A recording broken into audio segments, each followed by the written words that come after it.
Okay, thank you. So I'm going to talk about something which is a joint work with Bill Meeks and Harold Rosenberg.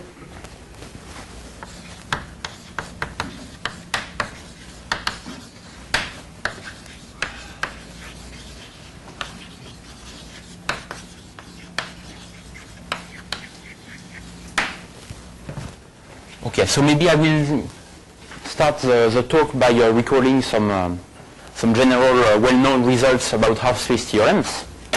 So the first half-space theorem is the one of Hoffman and Meeks in R3, which has the following thing, half-space theorem, Hoffman-Meeks.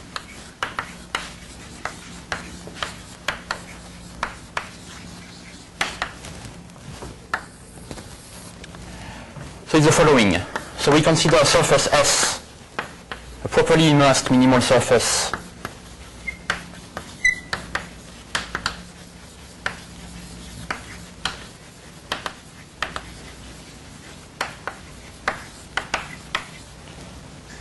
so maybe I will write this PIMS in R3.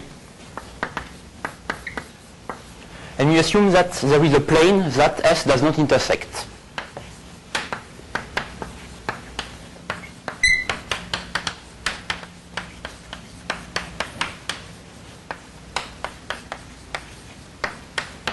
And the conclusion is that S is a plane parallel to P.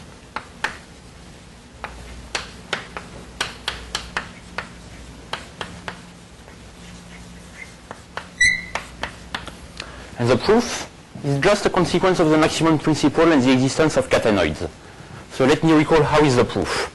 So we have a plane P, and the surface S is properly immersed, and we assume, for example, that it lies over P. And also, after a translation of P, we can also assume that the distance between S and P is 0. So since it is proper, since the minimal surface is proper, we can put a catenoid like this.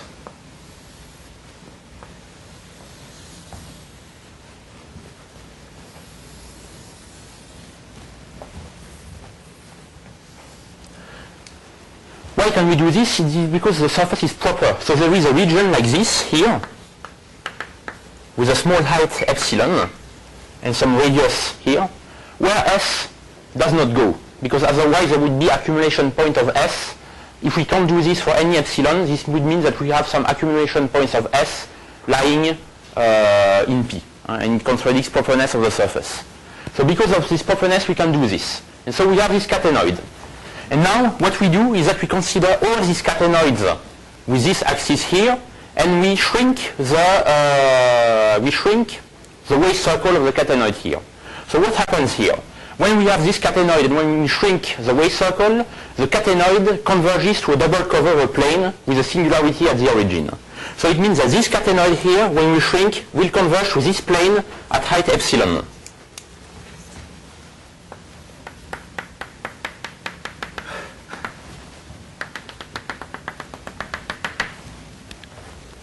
So this means, you see that this plane intersects S. By construction we assume that the distance between S and P is 0. So this limit plane here intersects S. But this first catenoid here does not intersect S. So this means that there will be a first catenoid intersecting S. And in this case this catenoid will lie on one side of S. So it's a catenoid looking like that.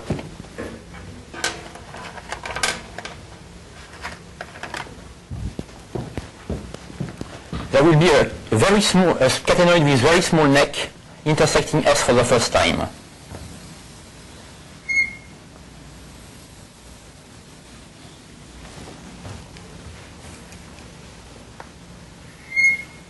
But since this is the first point of intersection, this means that S lies on one side of the catenoid here. And so this is a contradiction with the maximum principle. So this is a proof of the half-space theorem of Hoffman and Meeks. So it means that S cannot be like this. It means that S, the only way to have this is that S is equal to P. Okay.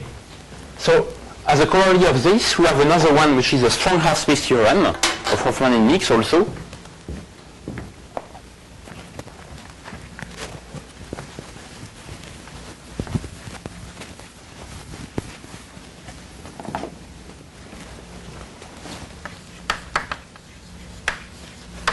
Which has the following. If we have S1 and S2, two properly immersed minimal surfaces in R3 that do not intersect,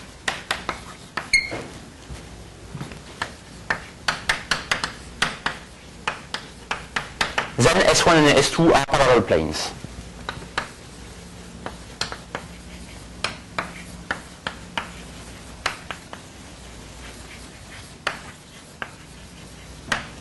So how does it work?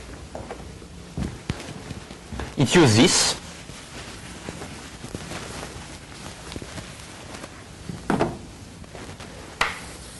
So we have S1 like this, S2 like this that do not intersect S1. And so they are able to construct a stable minimal surface lying in between. Stable, complete, proper.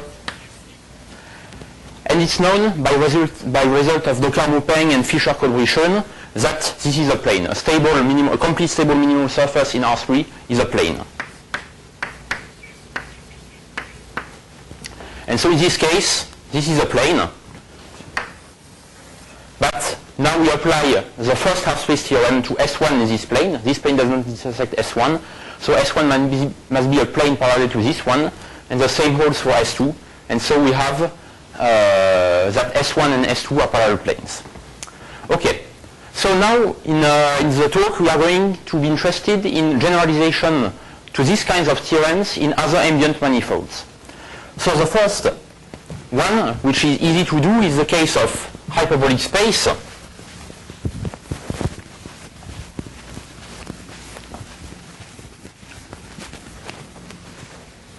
In hyperbolic space, but in hyperbolic space, for example, we will not have the half-space theorem for minimal surfaces. We will have the half-space theorem for CMC1 surfaces. Why is it like this? Imagine you want to study the half-space theorem for minimal surfaces in H3. So the equivalent of a plane of R3 in H3, it is a totally geodesic H2.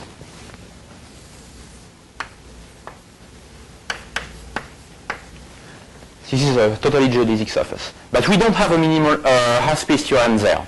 Because, for example, if you take any sufficiently regular closed curve in the asymptotic boundary of H3, then you can solve a plateau problem at infinity. It means that you have a minimal surface bounded by this curve.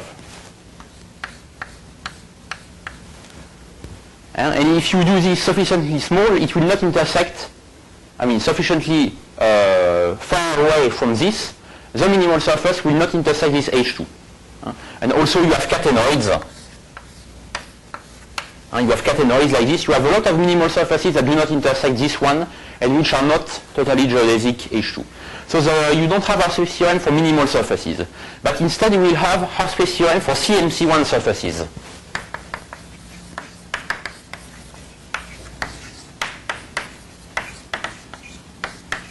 Constant mean curvature 1 surfaces in H3.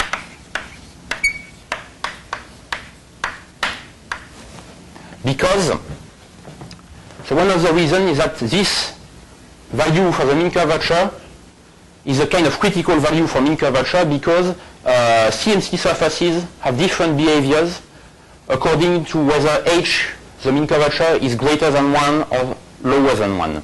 So here 1 is the mean curvature of whole spheres. It is the infimum of the values of mean curvatures for which there exist compact CMC surfaces. So for example, there is this compact CMC H surfaces in H3 if and only if H is greater than 1.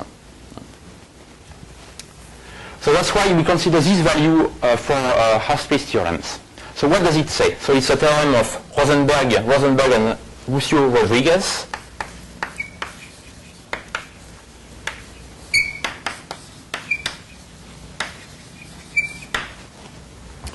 says two things. First one, if S is a properly immersed CMC1 surface in H3 lying on the mean convex side of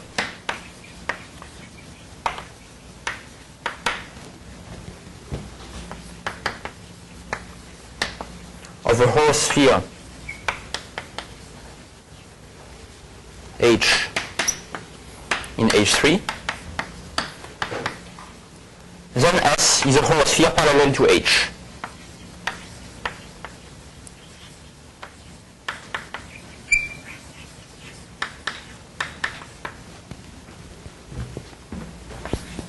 Okay? And second case is the contrary. Is in the case where the Horo sphere lies on the mean convex side of the surface S.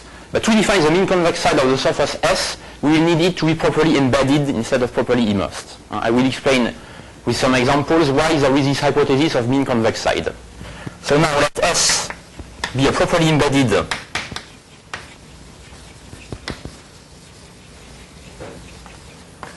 CMC1 surface in H3 containing a Horo sphere on its mean convex side.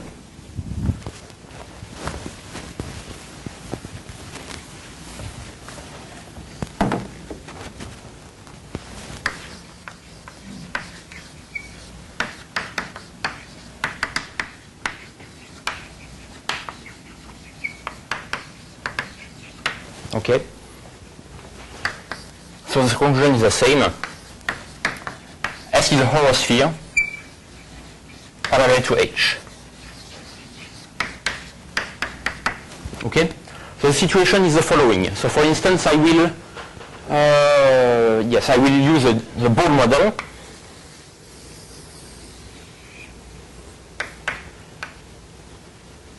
So the Horo sphere H is like this. And the mean curvature vector points in this direction. So the first one says that we can't have a surface S properly immersed in this region unless it is a Horo sphere parallel to S. Okay, so if S as CMC1 is proper, then it cannot lie in this region unless S is also a Horo sphere parallel to this one. So this is item 1, and item 2 is the contrary. It's when we have something lying outside, but such that the mean curvature points in this direction. We want the Horo sphere to lie on the mean convex side of S. So let me call it S2 in the second case and S1 in the first case. Like that. So this situation again is impossible unless S2 is a Horo sphere parallel to H. And of course the direction of this is important because otherwise we can take, if we take the other orientation for the mean curvature, I mean we have counterexample. For example, this Horo sphere lies outside this one, but the mean curvature points in this direction and not towards the first Horo sphere. And also you have catenoid casins, for example. So you can take a catenoid casin like this.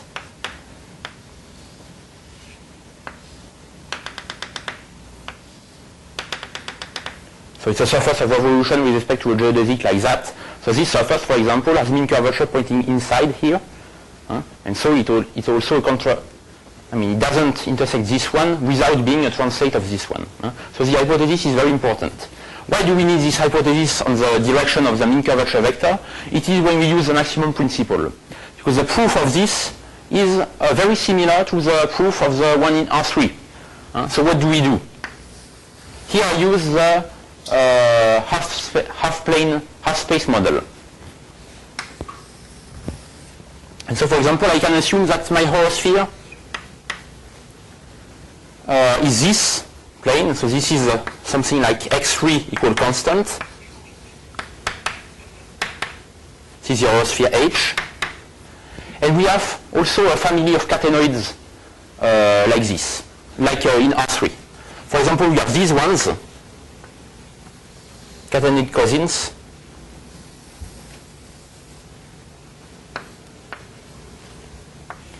with mean curvature pointing up.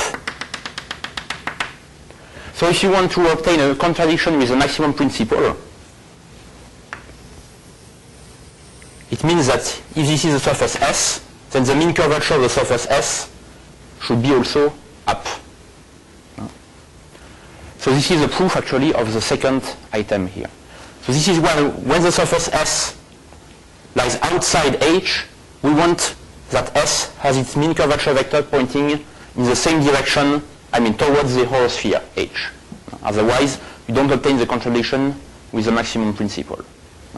And for the other item, you take other catenoids which are like that. In this case, it's like in R3. Because here in this case, when you have the first point of contact, it doesn't matter what is the direction of the mean curvature vector of S at this point. And you have contradiction in this case, but also in the other one. So in the first case, you don't have an hypothesis on the direction of the mean curvature vector of the surface S1 here. Okay? So this is what happens in H3.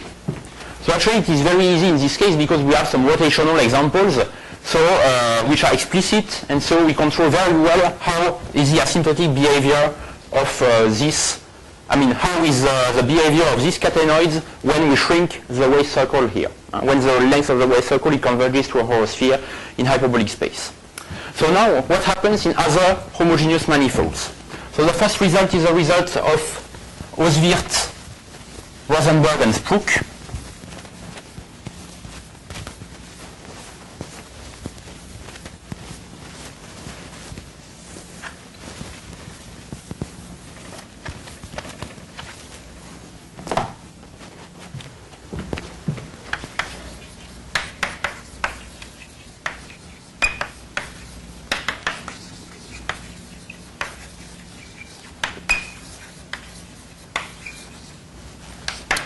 So I'm not going to write the theorem, but I'm going to say that it is exactly the same in H2 cross R for CMC 1/2 surfaces when we replace horospheres by horocylinders.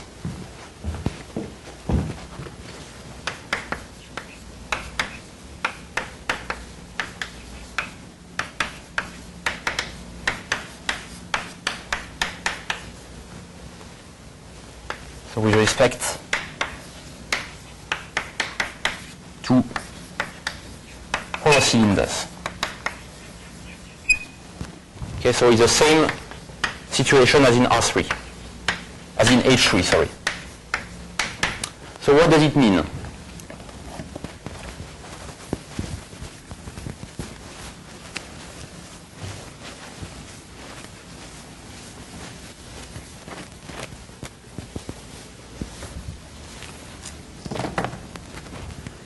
So H2 cross R, I consider a horizontal H2 cross 0. The disk model, the Poincaré disk model, cross R. And the horocylinder is just taking a horocycle here, cross R.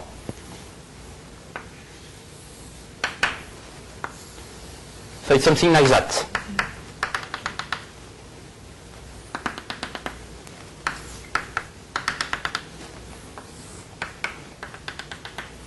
Okay? And so these are CMC 1/2, and the mean curvature points in this direction. So the theorem says that if you have a properly immersed CMC 1/2 surfaces lying inside here, then it must be a horocylinder parallel to this one. And on the other side, if you have a properly embedded CMC 1/2 surfaces that contains this on its mean convex side, then it must be a horocylinder parallel to this one. Okay? So that proof uses some PD techniques and some theorems like Schauder fixed point theorems. So it's very analytical proof. But because we don't have the rotational, we can't use some rotational annuli to conclude as in H3 here. We do have rotational annuli here.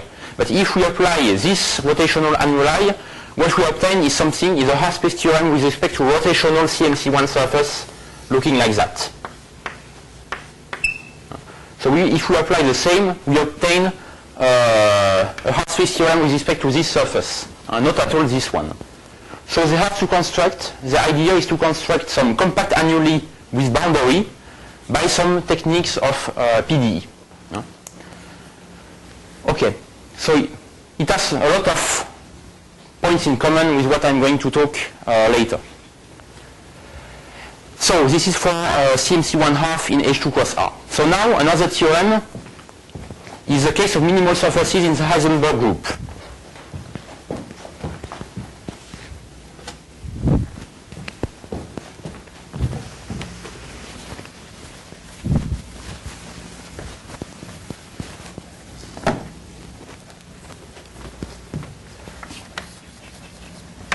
So it's a theorem of Laurence Wirth and myself.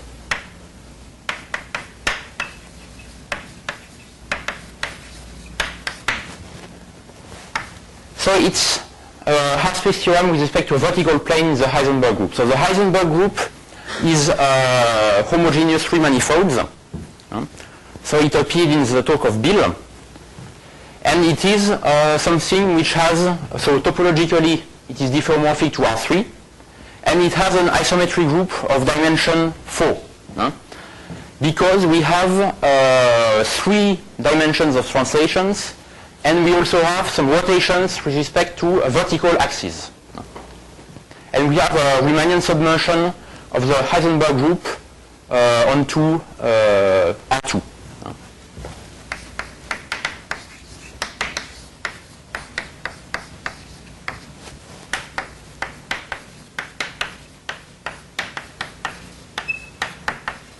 This is a Riemannian submersion.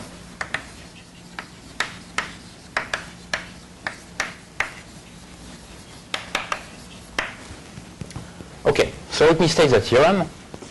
So let S be a properly immersed minimal surface in nil that does not intersect some vertical plane P.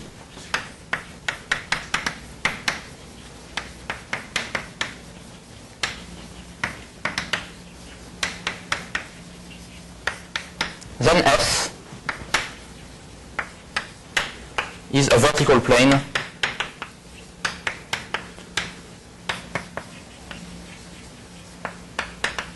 parallel to P. Okay? So what is a vertical plane? A vertical plane is just the inverse image by this map pi of a straight line here. We take a straight line here, and we take its inverse image by pi, and we get what we call a vertical plane. In other words, it's just a vertical plane in these coordinates here. Maybe I should write what is the metric. The metric is ds square, is dx1 square plus dx2 square plus 1/2 of x2 dx1 minus x1 dx2 plus dx3 square. So the Heisenberg group nil is R3 endowed with this metric. This is a model for the Heisenberg group. So this is a Riemannian submersion, and the inverse image of a straight line here is called a vertical plane. It is just a vertical plane, is the coordinate x1, x2, x3. So this is a minimal surface. It's flat, and it's not totally geodesic. There is no totally geodesic surface, even locally in nil. And so we have a half-space theorem with respect to a vertical plane. So the proof, what we did is to construct some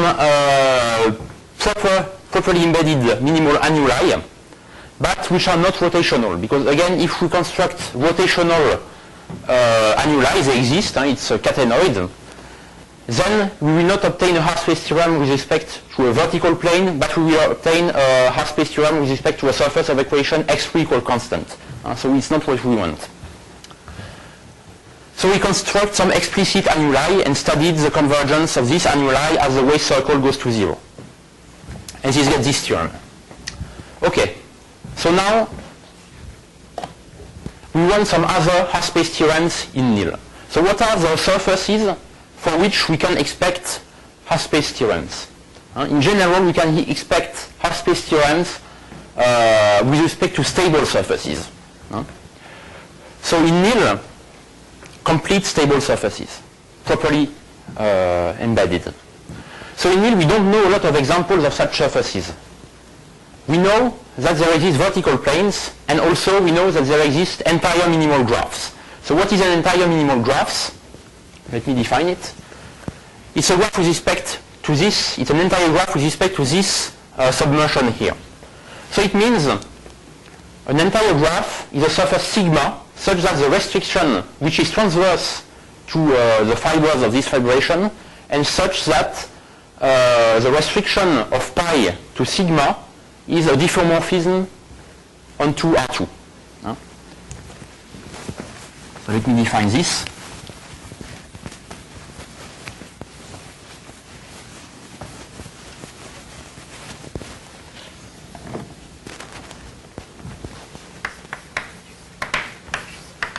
So an entire graph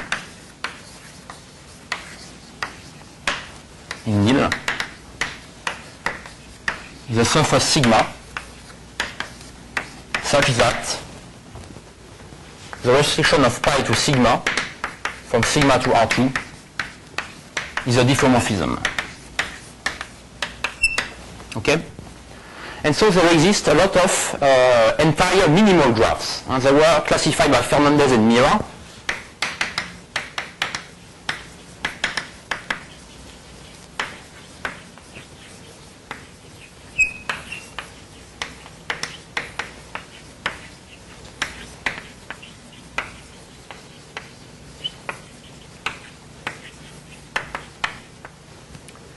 And there exist a lot of them, and in particular it's very interesting to notice that some of them are of parabolic conformal type, and other ones are of hyperbolic conformal types. So it's very different from the case of R3. And in R3 the Bernstein theorem said that the only entire graphs are just planes. So here we have a lot of entire graphs. So here an equivalent definition of this is just saying that the surface sigma can be written as the graph of a function. It can be written as x3 is f of x1, x2, where f is a function that defined over the whole plane. It's the equivalent definition of this to this. And so there are lots of entire minimal graphs. And so our theorem is to prove a Hart's theorem with respect to any entire minimal graph.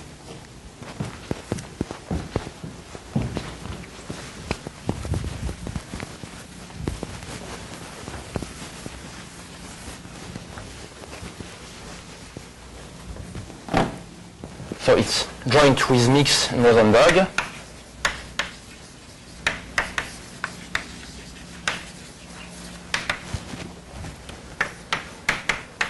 So let G be an entire minimal graph in NIL.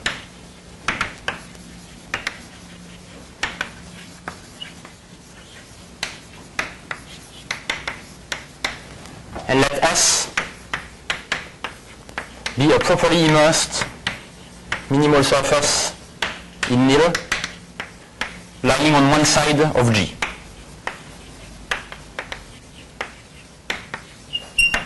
And then the conclusion is that S is the image of G by a vertical translation. So vertical translation is just given in these coordinates by x3 maps to x3 plus constant. Then S is the image of G by a vertical translation.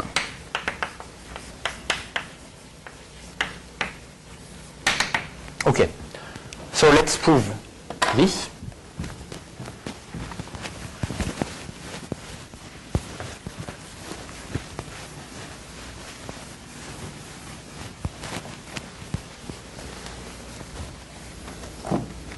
Okay, so what is the situation?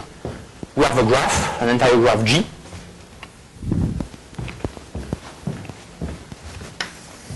Entire minimal graph G. Did I say? Yeah, G is minimal. And as in the case of R3, so I have a surface S properly immersed that does not intersect G, and I can assume that it lies above, and also that it is, the distance with G is 0. Otherwise I can translate the graph G. So the surface S is like that.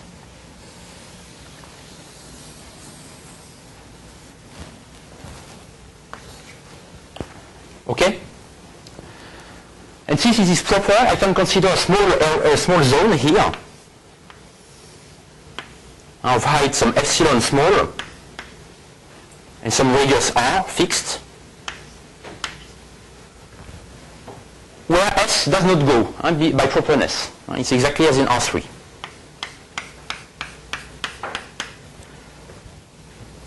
Sorry, so here it's vertical.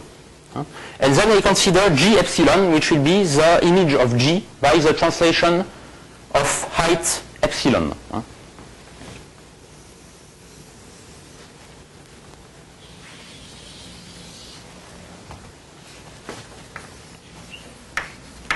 Okay. And now I want to construct, okay, so I don't have I can't hope doing something explicit because I'm taking a general graph G, and these graphs G are not explicit, so I cannot hope using a technique that does some explicit things like computing explicit catenoids and so on. So we have to use other techniques. So it will be, the general idea will be, as in the case of Oswirth, Rosenberg and Sprook, to construct annuli, compact annuli with boundary. So what we do is the following. I take a circle here in this graph G epsilon, a circle of fixed radius. And in G, I take a large circle of some radius r.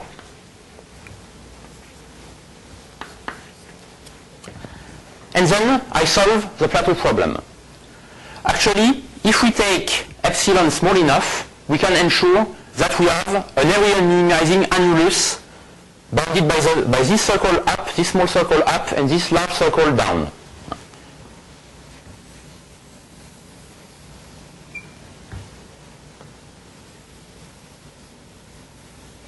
So we have an annulus here.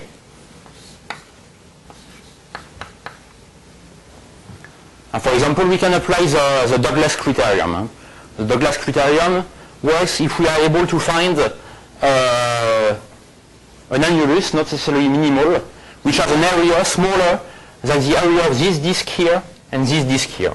Then if we are able to find such an annulus, then the Douglas criterion says that there is an area minimizing annulus bounded by these two circles. Otherwise, maybe there is some case, for example, if you take two disks in R3 which are very far away from the other, and if you want to solve the plateau problem for this, what you will get is just two disks. If you take two circles very far away one from the other, and you solve the plateau problem for this, then what you will get is two disks. You will not get an annulus. But if the circles are close to each other, then you are able to find an annulus. So here it is the same situation, so we have our annulus here. And what we are going to do now is to make R go to infinity and study what happens.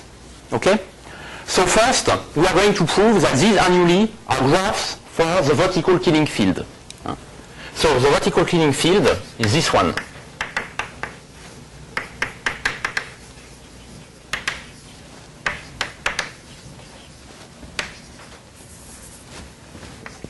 Psi, it is just ddx3. So what happens to this annulus? This annulus is something solving a plateau problem, so it is stable.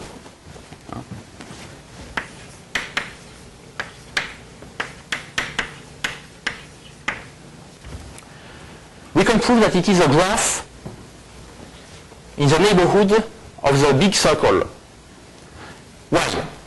Because we can use this cylinder like this.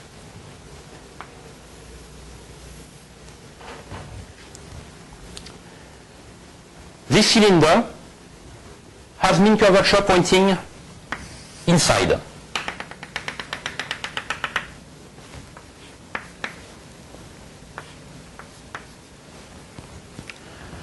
So imagine that this annulus is not a graph, and so it's a good barrier to solve the plateau problem, and so the annulus stays inside this cylinder.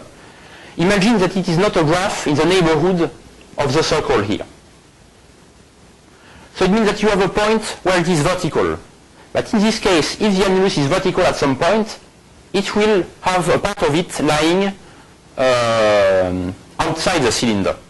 If the annulus is vertical here, since this one has mean curvature pointing inside, you will have some part of the annulus which will lie outside this cylinder. So it's not possible.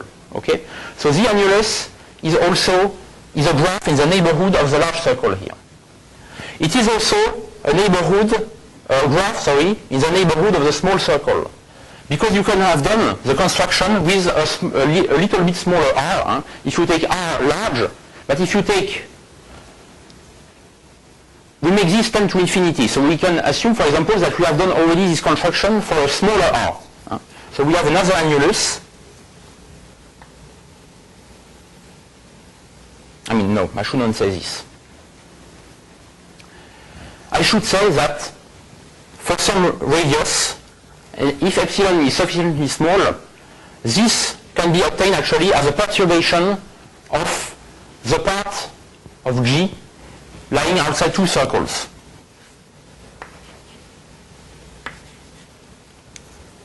So I consider this part in yellow of the annulus.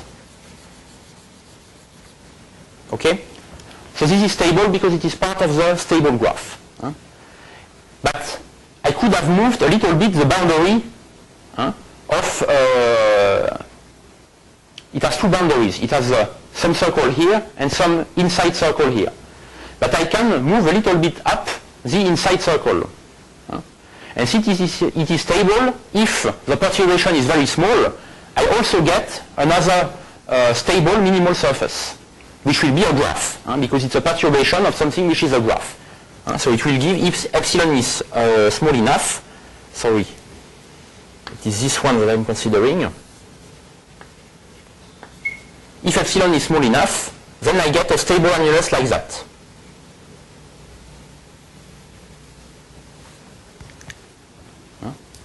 Which is a graph, because it's a perturbation of something which is a graph. Okay? So this annulus, I use this as a barrier for the red annulus. Okay? So now I use this annulus to prove that this one is also a graph here. Because if this one was not a graph, was not a graph on this boundary, then again it would have some points where it is vertical, and in this case it would lie, some part of it would lie above, below the yellow one, which is not possible because it is, we use this as a barrier to solve the plateau problem.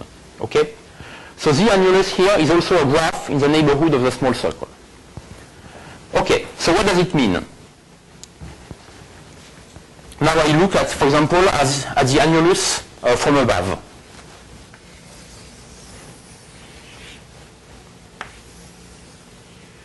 Okay, so this is the annulus AR seen from above.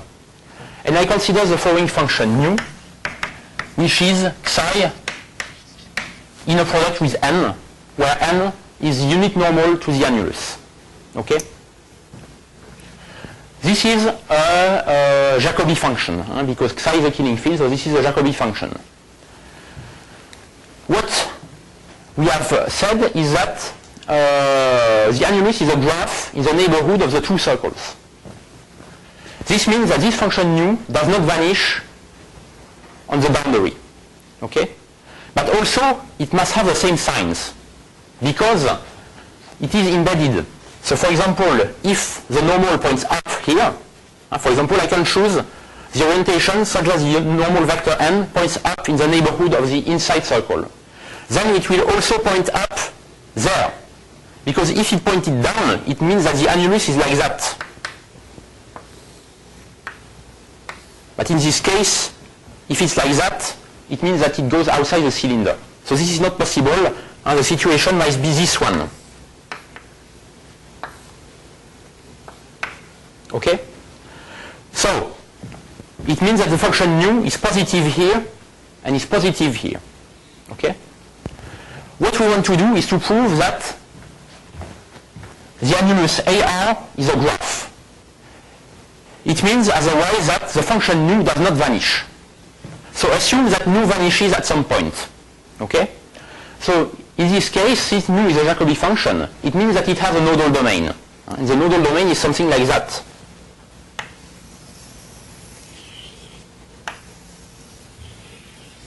a negative nodal domain.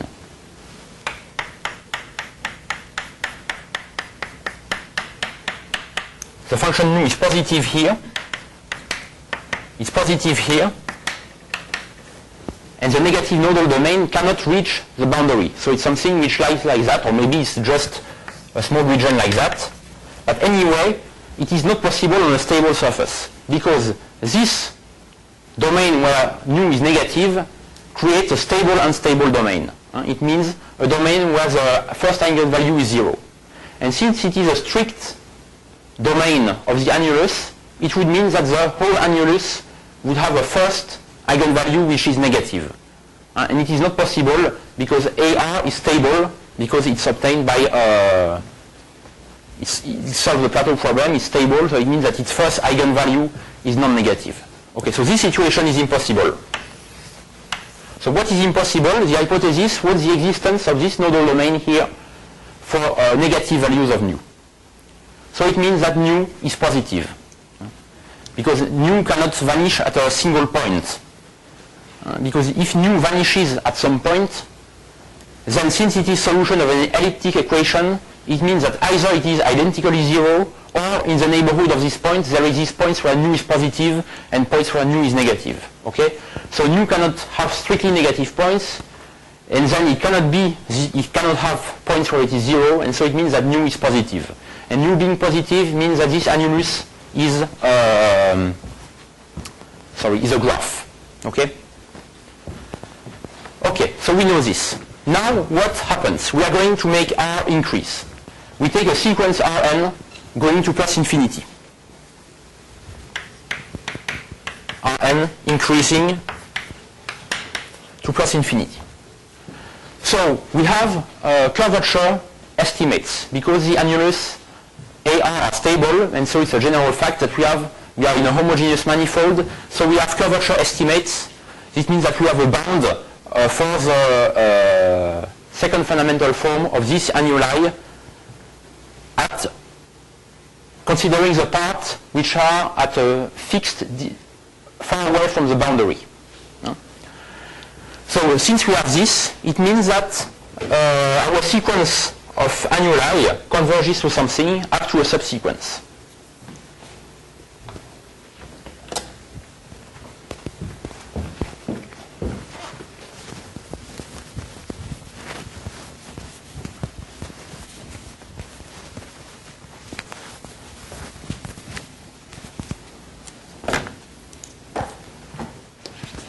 Okay, so thanks to curvature estimate,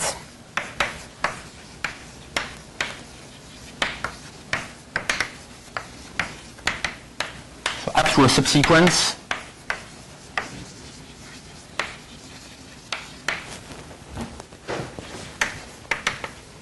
ARN converge to an annulus A infinity. Okay, so what does this annulus look like? It is a graph over the part of G lying outside this small cylinder here. Here each AR is a graph over the part of G lying between the big cylinder and the small cylinder.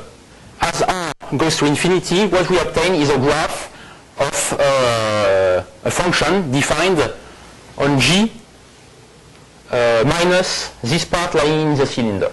Okay?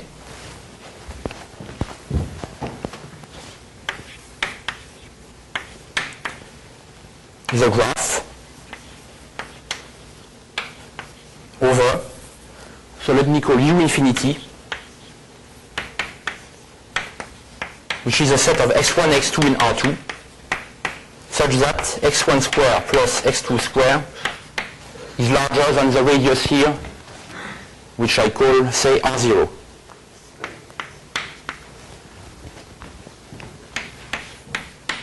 Actually, I can see this also as a graph is the coordinate x1, x2, x3, a graph of the fibration.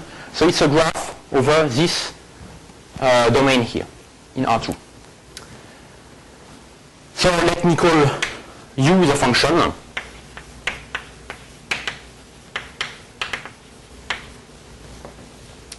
Okay. Actually, it is C2, and this function is C2 except maybe at the boundary. At the boundary, maybe it's just C0, but we don't need C2 at the boundary. And so now the idea is to apply the theorem of Collin and Krust.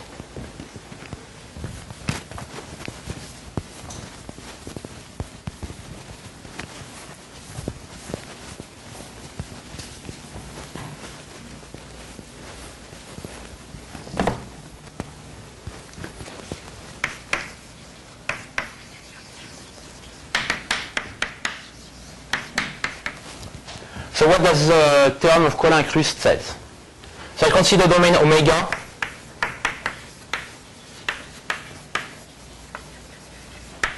in R2. And I consider two solutions to the minimal surface equation of R3 over omega. Let U and V. So U is a function from omega to R. V is a function.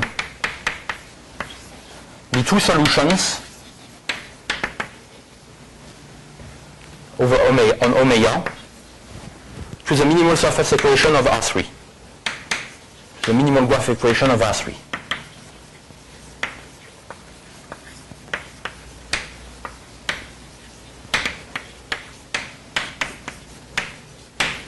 So U and V are supposed to be C2 on the interior of omega and C0 up to the boundary. Okay? And if U minus V is bounded, then U is equal to V. And I assume also that U and V coincide on the boundary. So assume that U on the boundary is equal to V on the boundary. Then, if U minus V is bounded, then U is equal to V on omega. Okay? Actually, it says a little bit more, this theorem. And this theorem works not only for minimal surfaces, but also for any prescribed graph equation.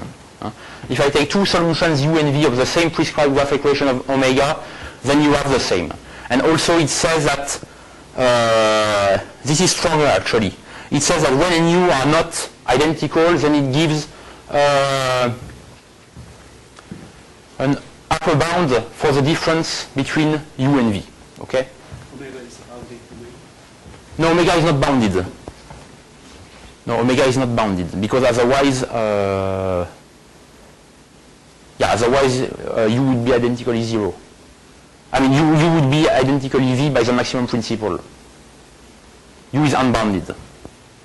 I mean, if U is bounded, it's just the maximum principle because U and V coincide on the boundary.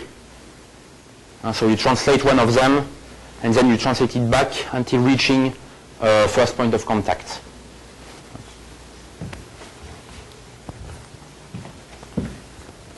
So this is the theorem of Collin and Krust. Okay, so in nil there is also this theorem, which is there is a generalization of this theorem, which is due to Rosenberg and his student Claude-Émile Leonzo.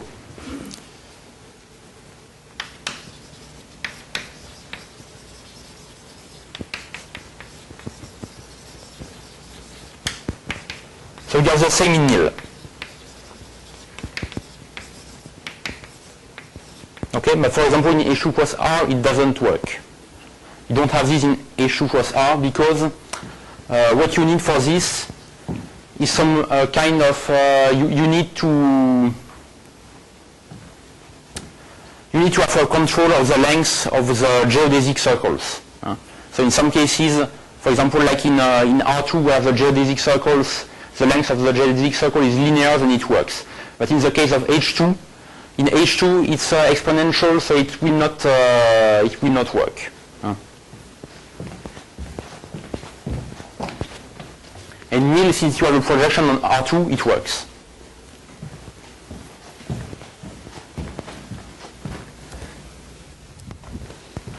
Okay, so now we are going to apply this theorem. We apply this theorem to what? Well, recall what is the situation. The situation is like this.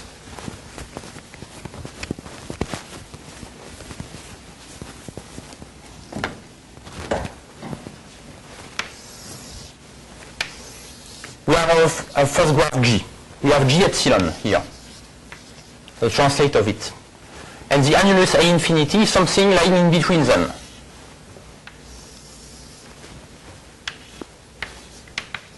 And so we have seen that A infinity can be written as a graph of a function u. Okay? So what function v we will take? V will be the function defining this graph. And we applied this theorem, the generalization of Cohen-Cruz theorem, to u and v. U and v over this domain u infinity. Okay? So u and v coincide on the boundary because by construction this annulus has a small circle as a boundary. This circle is fixed. So it is in the boundary of the limit annulus. So u and v coincide here. And u minus v is bounded because this annulus by construction lies in between g and g epsilon. So u minus v is between 0 and epsilon. So it is bounded, and so the theorem says that u and v coincide. So it means that this actually is a part of g epsilon. So Cohen-Cruz implies A infinity is a part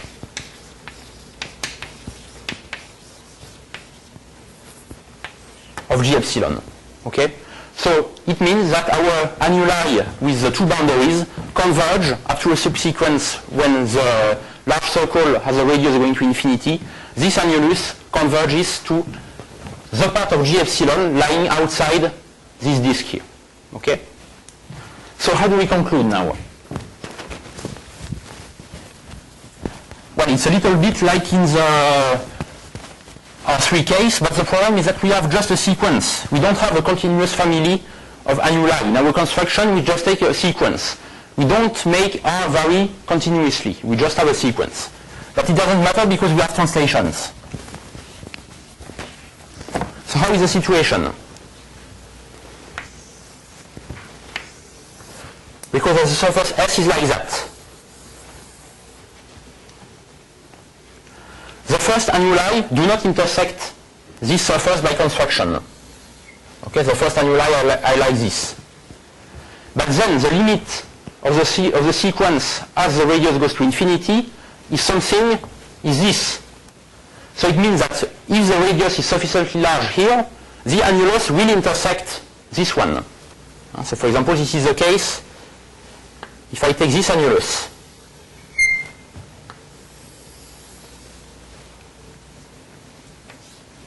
Okay, this annulus intersects S. Okay. But now I don't have the continuous family, so I cannot say there is a first point of contact in this family with this family of annuli. So instead of doing this, I will keep this one. So let's call this one A R subscript M, and I translate it down. I can translate this one down. And if I do this, there will be a last point of contact. Here you see that if you translate a little bit, you have the last point of contact here.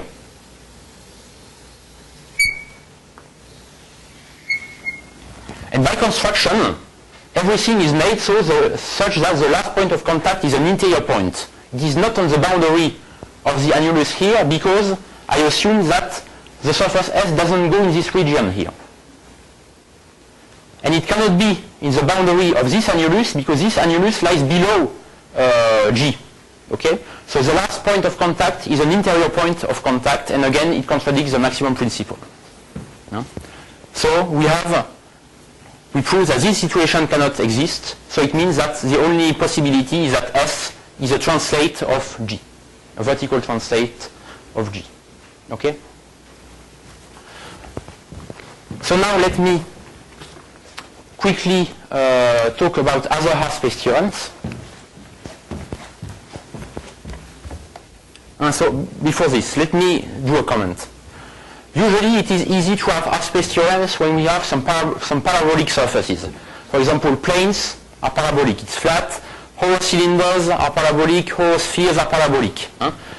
Here it is important to notice that maybe this surface to which we do the half-space theorem is not parabolic because there exist a lot of hyperbolic entire graphs. For example, the graph x3 equal constant has hyperbolic conformal type. It is the hyperbolic disk conformally. So what is important, what makes the thing work is the Collin-Creus theorem. And the Collin-Creus theorem works because in some sense we have fibration over something which is parabolic. Nil, the notion we use is a graph for the fibration, and the fibration is over R2. And so this is very important, because the Collin-Creus theorem works in this setting, but not, for example, in the setting of the when the projection is over the hyperbolic plane. So for example, in H2 cross R or in PSL2R, where you have the projection over the hyperbolic plane, you don't have this generalization of the Collin-Creus theorem, and actually you also have contact examples. So you cannot have this generalization. So what is important here is not that the fact that this one is parabolic because it's not true, but the fact that it projects on something which is parabolic. I mean, I'm not saying that parabolic is enough, but it's the idea because why we can deal with the fact that we have hyperbolic graphs. Okay, so now let me talk about other half-space theorems. So we have some other half-space theorems in Sol and more generally in Lie groups. So I consider Lie group, let X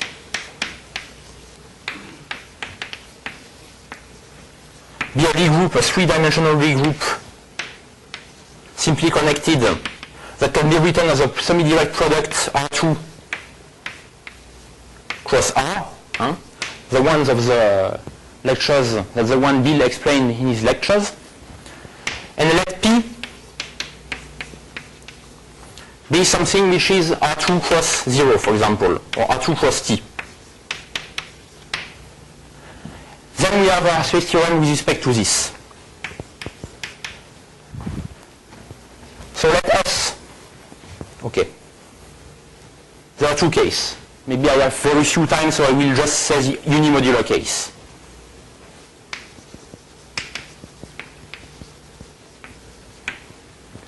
So in this case, P is minimal. When you have the unimodular case, P is minimal. So let S be a properly immersed minimal surface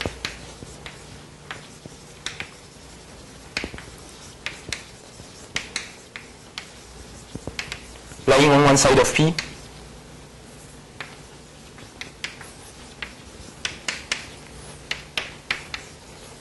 Then S is another, then S is parallel to P. It's R2 cross some U.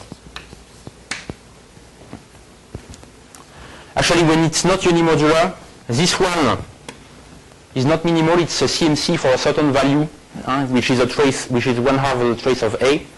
And in this case, you also have this half-space theorem for CMC surfaces with the same mean curvature as this one, but you have to distinguish the two cases. The first one is when it lies in the mean convex side of P, and the other one is when P lies in the mean convex side of the surface S. So it's the same as in H3. Okay? So we have this theorem. So how is the proof of this? It is a little bit like this one, but the main difference is that we don't use the Collin-Creus theorem, but inside, so we use the fact that this one is parabolic. P is parabolic because it's flat, actually. So it has parabolic conformal type. And we find that 1/x3 is subharmonic on minimal surfaces in a certain range. So we use this, and so in this way we prove that the annuli we are considering also converge to the plane translated by some small epsilon. Okay? So the general idea is the same, but the main difference is that we don't use Collin-Creus theorem, but instead we are able to find an appropriate subharmonic function. Okay? Also, the difference is that the surface will not be a graph for a Killing field. It will be a graph, but for something which is not a Killing field, and we obtain this by using curvature estimates. Okay? So, and in the case, in the CMC case, we don't solve a plateau problem for the area, but we have to consider the functional, which is area plus 2h times the volume, or minus 2h times the volume depending on which case we consider, and we have to find a minimum for this functional instead of just finding a minimal for the area functional in the CMC case, okay, when it's not unimodular. Okay, so I think I'm finished. Thanks.